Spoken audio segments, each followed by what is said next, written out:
Apabila kita bisa memberikan jeda sebelum memberikan tanggapan, maka kita punya kendali atas hidup kita sendiri. Halo semuanya, nama saya Michael. Selamat datang di channel saya, Sikutu Buku. Kali ini saya akan membahas buku Search Inside Yourself karya Chade Meng Tan. Sebelum kita mulai, buat kalian yang mau support channel ini agar terus berkarya, caranya gampang banget. Kalian cukup klik subscribe dan nyalakan loncengnya. Dukungan kalian membantu banget supaya kita bisa rutin posting dan bersama-sama belajar di channel ini. Buku ini membahas cara mencapai hidup yang bahagia dimulai dari pencarian di dalam diri. Sejak kecil, kita sudah diajarkan pentingnya pendidikan. Kita diminta untuk belajar yang rajin hingga bisa lulus kuliah. Namun apakah kamu tahu, ada tipe kecerdasan yang tidak diajarkan di sekolah? Tidak ada kelas atau mata pelajaran khusus soal kecerdasan emosional. Namun kecerdasan ini sangat menentukan kesuksesan karir profesionalmu. Buku ini ditulis oleh salah satu engineer Google pertama yang bekerja di sana.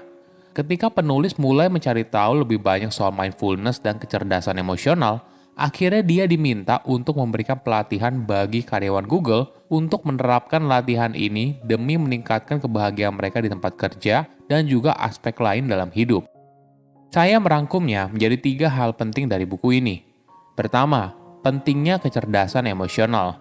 Bagaimana kamu mendefinisikan kecerdasan?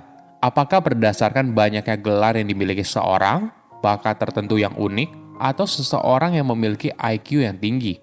Kenyataannya, kecerdasan memiliki berbagai bentuk yang berbeda, tergantung dari siapa yang memilikinya. Howard Gardner, seorang psikolog tumbuh kembang dari Harvard, merupakan yang pertama menyatakan hal ini melalui serangkaian tes psikologi. Howard berpendapat, seorang anak yang tidak mahir dalam matematika namun memiliki keahlian dalam literatur, maka anak tersebut masih tergolong cerdas. Selanjutnya, Howard menyusun daftar dari berbagai tipe kecerdasan, termasuk kecerdasan emosional. Dia lalu membagi kategori ini menjadi 2, interpersonal dan intrapersonal. Coba saya jelaskan satu persatu ya. Kecerdasan intrapersonal adalah ketika kamu punya pemahaman yang kuat tentang dirimu dan juga tempatmu di dunia. Kamu sadar betul soal perasaan, nilai yang kamu anut, dan juga tujuan hidup kamu. Sedangkan kecerdasan interpersonal adalah kemampuanmu dalam berada gelombang yang sama dengan perasaan orang lain, sehingga kamu bisa berbaur dengan segala situasi dan kondisi. Ketika 2 hal ini digabungkan, maka akan membentuk kecerdasan emosional, yang artinya kemampuan kamu dalam memahami dan berhubungan dengan orang lain. Keuntungan kecerdasan emosional yang utama adalah hal ini bisa membantu meningkatkan kinerja kamu di kantor.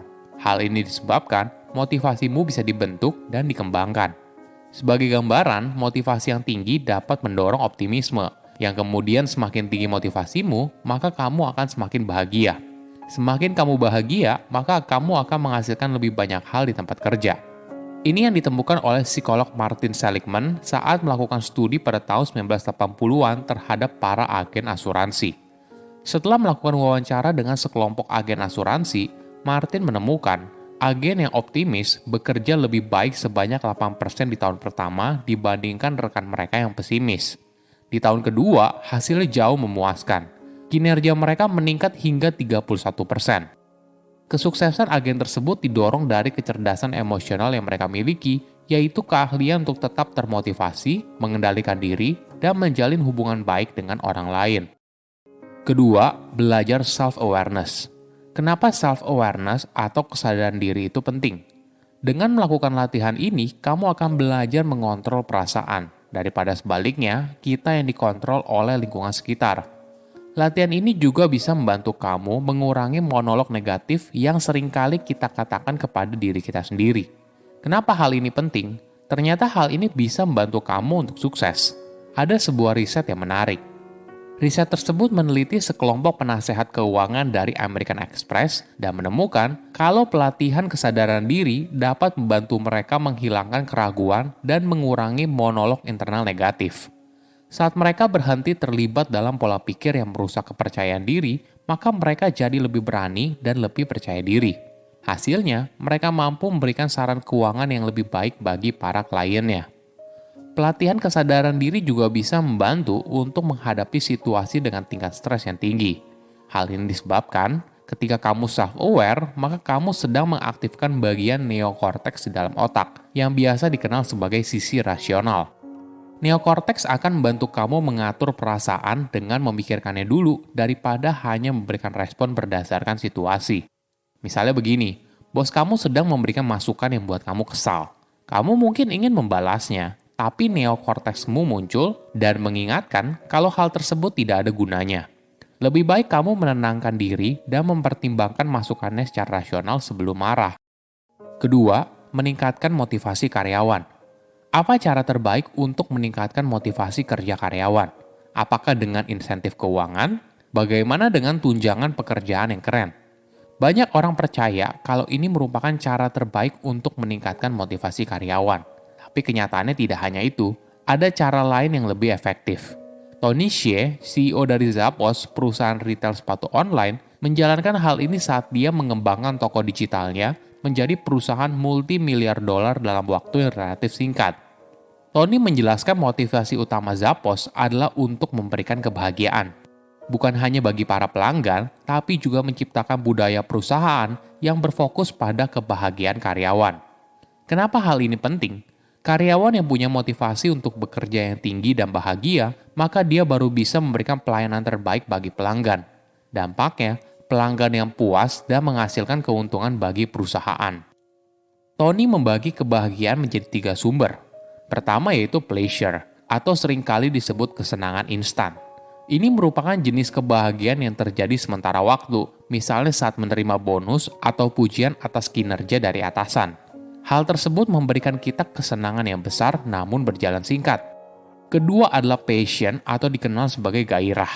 Hal ini terjadi saat kita merasa apa yang kita kerjakan memberikan kita kepuasan. Kita menikmati momen saat bekerja sebagai suatu hal yang menyenangkan. Ibaratnya, kamu sedang berada dalam keadaan flow. Momen ini terjadi saat kamu sedang fokus mengerjakan sebuah tugas yang tidak terlalu sulit dan juga tidak terlalu mudah, sehingga kamu masih bisa mengerjakannya dengan baik walaupun penuh tantangan. Di momen flow, kamu merasa bahagia, termotivasi, dan puas. Sumber kebahagiaan terakhir adalah higher purpose atau tujuan yang lebih besar. Apa tujuan kita bekerja? Apakah hanya demi mendapatkan gaji tiap bulan? Atau apa yang kita kerjakan merupakan bagian dari sesuatu yang lebih besar? Ada sebuah kisah menarik untuk menggambarkan higher purpose. Pada tahun 1962, Presiden Amerika Serikat John F. Kennedy melihat ada tukang sapu saat mengunjungi kantor Badan Penerbangan dan Antariksa Amerika Serikat atau dikenal dengan nama NASA. Kennedy berhenti sebentar dan bertanya kepada tukang sapu itu, "Apa yang kamu lakukan?" Tukang sapu itu menjawab, "Saya membantu mengirim manusia ke bulan, Bapak Presiden." Ini merupakan pelajaran berharga. Tukang sapu itu menyadari pentingnya kontribusi dia bagi perusahaan. Dia benar-benar meyakini kalau dirinya merupakan bagian dari sesuatu yang lebih besar dari dirinya sendiri, dan hal inilah yang memberikannya kepercayaan diri atas apapun yang dikerjakan. Ketika ketiga sumber kebahagiaan ini digabung, maka kamu akan menciptakan kebahagiaan yang tinggi bagi karyawan. Kebahagiaan bukan sesuatu yang kamu kejar, tapi sesuatu yang kamu biarkan untuk hidup di dalam dirimu sendiri.